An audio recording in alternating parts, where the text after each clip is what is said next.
你知道最震撼的一次谈话是什么吗？这个月有一个信心之旅，你要参加吗？叫我不要带钱包、手机、电子支付，所有都不行。到一个随意抽签抽到的一个乡镇，想办法住到人家家里，让人家给你吃给你喝。但我说真的，在台北真的可能就没有那么容易，那是因为在乡下吗？你没有办法想象，我们竟然可以住到一个这么高级的地方哎！那个人说我没有办法带你去，可是我可以给你钱坐车。是不是不够？再拿一点，再拿一点。假如换一个环境，不是台湾，你有这样的信心吗？没有哎，真的。哦，因为他从那里，对，他出生地在那里，唱了一首歌嘛。对对对对对。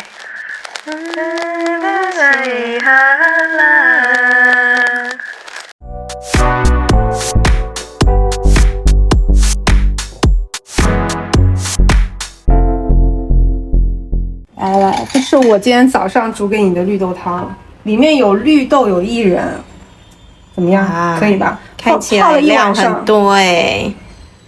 来，少糖吗？绝对，可能你都吃不出那个甜味，我是有放哦，但是，对我放的很少。健康一点，因为我们等一下要去运动。耶 ！Hello， 欢迎来到 Angel 九九的频道。耶，我是他朋友嘉轩。我们现在约定好，每个礼拜有那么一天一起来运动。耶！但我们还没有运动，我们就先开吃。我们现在吃减脂餐，你看有没有小黄瓜嗑起来？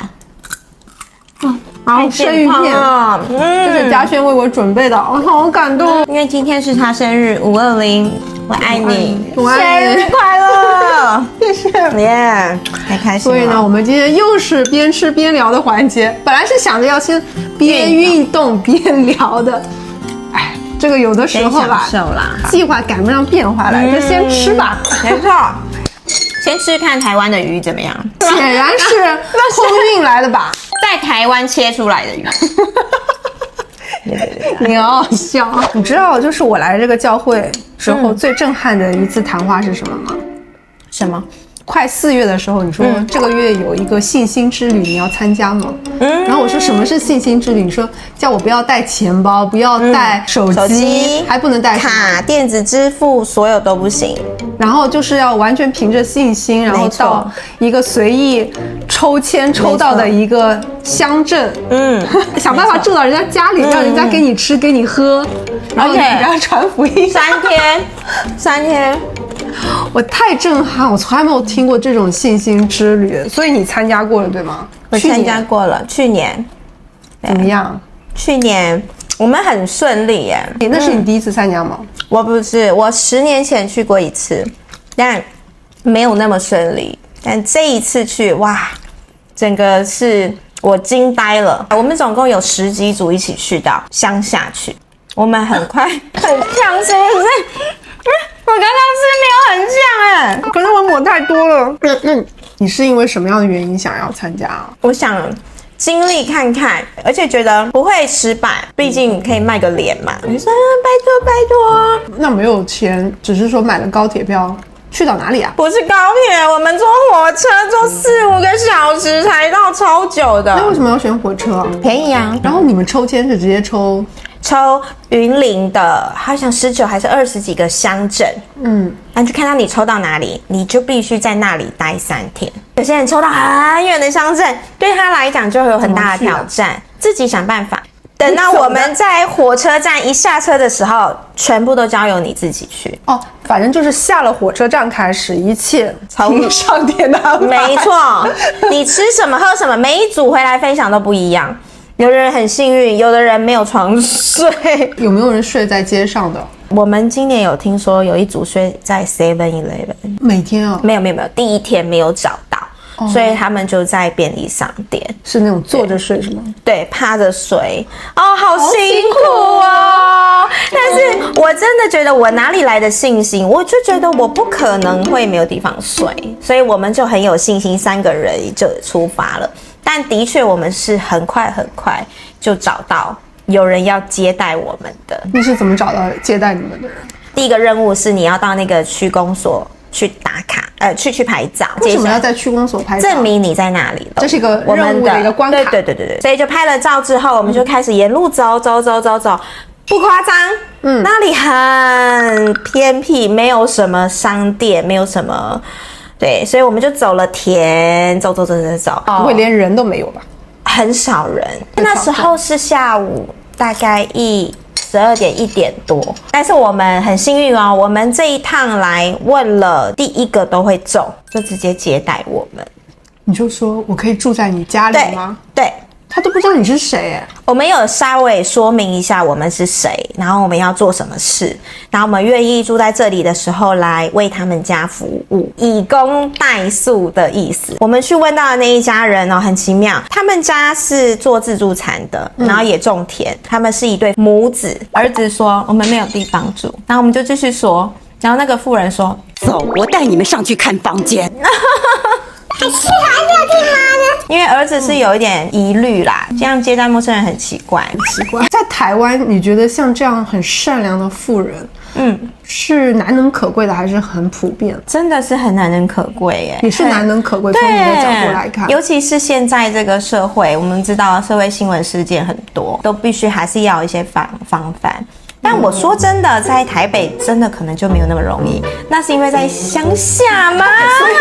所以是说，下次这个信心之旅是说走在台北市的街头，我觉得很难哦。不然如果是你，你会吗？不会啊，我就觉得很奇怪他的要求，我会想说，你要请求帮助，是不是我们带你去找警察叔叔？对，但也有可能因为乡下地大、房子大、独栋什么什么，比较有可能接待人。说真的，我要接待人，我也比较没办法，因为我们家就比较小啊，我们家也小，台北啊，我连接待我老爹都很难。对呀，相应的你们要做什么？我们做非常多的事情哦，可是我觉得是一个很美好的体验。如果我没有去这个家，我可能不会体验到这么多的农村生活。我们先去就先帮他们家一整栋1到4层楼打扫，透天厝。对，因为平常没有人打扫。他说他们自从盖好之后就没有人打扫，因为都是移工住在里面。他们聘请了相当多的工人，他们户人对，大户人对，所以他有一个专门接待客人的地方。有全新的床垫，有卡拉 OK， 有泡澡室，免费住。你没有办法想象，我们竟然可以住到一个这么高级的地方哎，还有冷气。大概4、5月去乡下就非常的热，所以我们非常的幸运，但是也很辛苦。我们凌晨早上5点要起床，凌晨5点，你可以吗？一定要可以啊！我们都住在人家那里了，一定要可以。我们去做什么，你知道吗？我们去捡芦笋。你从来没有看过芦笋哦，它是天天会长的，所以你要天天去捡。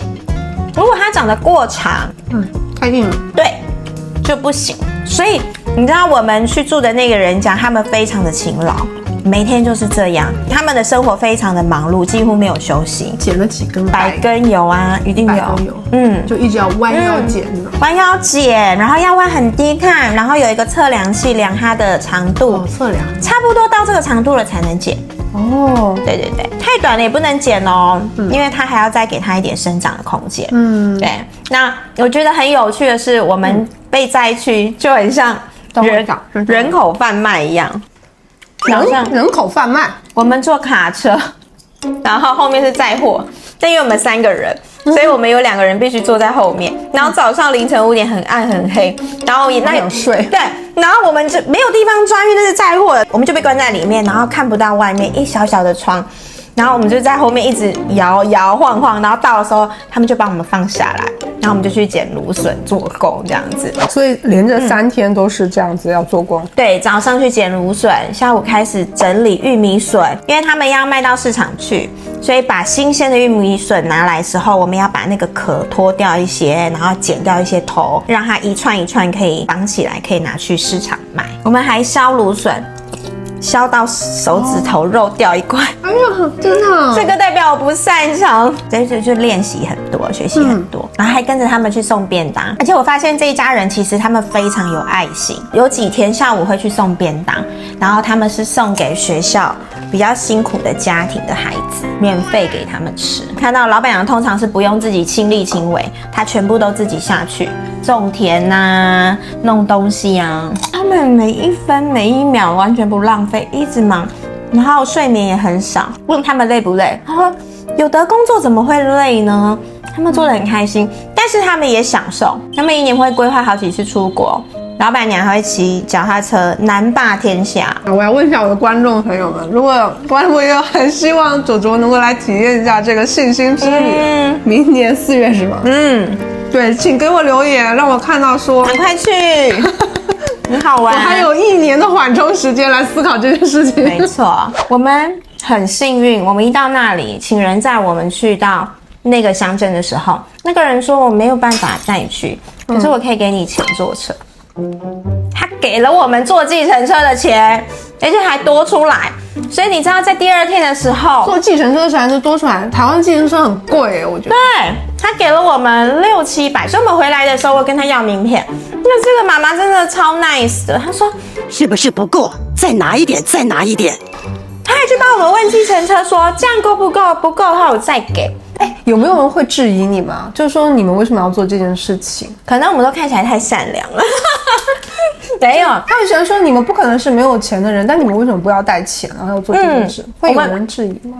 我们会跟他讲为什么，我们在做一个体验，做一个需要完成任务，人性的体验。对，就是我们因为这是参加一个学校的活动。所以我们有学校给我们的证明，我们就有证明有，就是他可以打电话去这个学校查证说有没有这件事。但是其实我们去到那里，他们都没有真的打去查，他们就真的相信我们说的。那这个过程当中，因为大家都是弟兄姐妹嘛，弟兄姐妹就是我们的就是教会的这样一个群体哈。那在这个过程当中，你觉得有什么是你真的可以感受到、可以分享的，就是靠着祷告这些东西一一实现的吗？很特别的是，我们一开始到乡公所，我们不知道要往哪走，因为前后左右都很空旷。天哪！对，不知道 Google Map 没有不行用，因为没有手机，不能用手机。对，所以我们就想到怎么办？因为我们都是基督徒，所以我们一起在乡公所前面，大家坐下来，闭上眼睛，一起来祷告，求上帝给我们方向。那很奇妙，我们其中有一个弟兄，他就看见一个画面，好像就是一个箭头，那就指引我们方向。我们说好啊，那他既然有看见，我们就跟着一起走。果不出其所然，我们往那个方向走，就找到可以接待我们的人，而且很奇妙哦，他们家是开自助餐店。如果我去他的正门，我们不会被接待，因为员工不能决定这件事情。偏偏我们走的是他的后门，刚好老板跟老板娘他们在后面处理菜的事情。他也有说，如果你们是走前门，可能他们不会答应。而且我们就真的祷告说，我们不要饿到，然后我们希望是一个干净的地方，因为我们3个有一点洁癖啦。你知道住外面最怕就是住到太脏的，所以我们就希望说不要太脏。结果我们那个地方是招待客人的地方，非常新，然后非常干净，然后也不怕吃不饱，因为老板说我们自助餐里面什么都有，菜自己翻，想要煮可以自己煮，饭吃到饱。我们还每天吃buffet，因为自助餐，所以我觉得这是一件很有趣的事情。好像我这么跟上帝祷告，上帝就这样给我。假如换一个环境，不是台湾，你有这样的信心吗？没有真的。在台湾比较有信心。台湾，其实说真的，再怎么样我一定还是想着办法回得了家。因为台湾真的相对的安全很多，而且善良的人其实还是有，真的蛮多，真的，尤其是乡下，可以感受到那里人情味很浓。云林赞。还介绍我们景点可以去玩。有一天去一个景点玩，我们没有交通工具，都有人载我们搭便车。对，这样就是对，这样来就有人载我们去，回来也是不带钱不成问题。不是你们自己不害怕吗？不害怕啊，上到一辆黑车。那时候不知道为什么胆子那么大，没有害怕，而且我们就3个人啊，还好，而且有一位男生。我们组队有一个技巧。不能太多男生，因为别人也会怕，别人也会有压力。但我们第1年去的时候真的比较辛苦，我们有3个壮汉，没人接待，就找的比较辛苦，但还是有人接待我们。接待3个壮汉到家里，对，3个壮汉，2个女生，我们5 5个人，那要住得下啊。所以他们刚好是开面线店，他们有仓库，我们是睡地板哦，铺纸板，睡在地上，一样5点，我的经历都是5点要起来，要开始卖面线，而且我要推摊位出去，然后舀面线，那有技巧的哦，那个手，那个角度。然后才不会让面线弄全部碗都是。但你有没有想过一个问题，就是我们可能体验不包括我，我说就是这是一种体验，但对他们来讲这是他们的生活，就每天都是对，真的。那可能你不一定喜欢。其实我都每天在想，如果我是他们，每天这样生活，真的不容易耶。真的行，很忙碌，很忙碌。然后我觉得睡眠根本我睡不饱。可是我看到他们好满足哦，他们也很喜欢这样的生活。我觉得最重要的是他们很知足，知足者常乐，就有的时候我觉得在一些辛苦的人身上特别的能够学到这一点，就是知足。对，他们不会去抱怨哦。其实我从他们的身上，我就会说啊，姐你辛苦了，会想要体恤他们啊。可是他们说这一点都不辛苦，他们觉得能够有这样子的成就，他们就很感恩，还有一份工作可以做。那问一个比较敏感的问题啊，你们有没有吵架？我之前有听过其他队有吵架，真的有吵，那很尴尬，在别人家吵架，大家脸都很臭，你要怎么去服务这个家庭嘛？但我们这一趟，我觉得我们很棒，我们都没有吵架，我们都礼让彼此。你知道，我们其中有一个是年纪稍长的大姐，那我们每一次只要搭车搭到那种货车，你知道货车后面是载货的，所以是没有冷气，只有前面的座位可以有冷气。敞篷车嘛，对，就是那种发财车。每一次只要拦到车，我们这一队的姐就会说：“哎，你们俩坐后面哦。”然后她在前面跟司机聊得很愉快，因为她吹冷气，然后下来我们都灰头土脸，但是我们都没有说什么，也不会因为这样吵架。我们这一队有一个队长，就是唯一的男生，所以我们为了要尊重他，让他睡最好最高级的床，所以只有他一个人睡高级双人弹簧床。所以我觉得我们这一队算是感情蛮好的。那还有什么其他很特别的收获吗？我这一次去啊，我才知道我们去的这个乡镇是邓丽君歌手的故乡。因为他从那里，对，他出生地在那里。然后为什么会大家知道吗？对，大家知道吗？云林褒忠乡。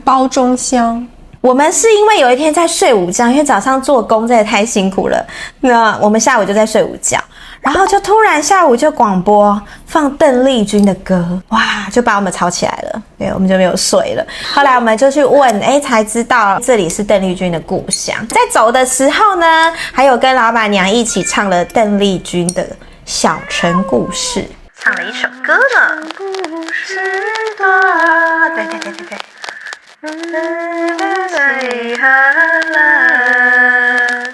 浪漫呢。但是我们走的时候，老板说：“你们先不要走，我们的鸡跑出去了，因为母鸡生鸡啦。”所以我们在路上抓小鸡，真蛮好玩的啦，体验不同的角色的不同生活。我觉得会让人更有同理心。我去完之后，我觉得我吃这些青菜啊，我就会很珍惜耶。因为你知道每一根他们要一根一根拔，一根一根剪，一根一根种。你讲到这个，我就想到就是我们小时候我们上语文课嘛，锄禾日当午嘛，汗滴禾下土，会给我们画面，就是说农民伯伯很辛苦，是，包括我们跟小孩也会这么说。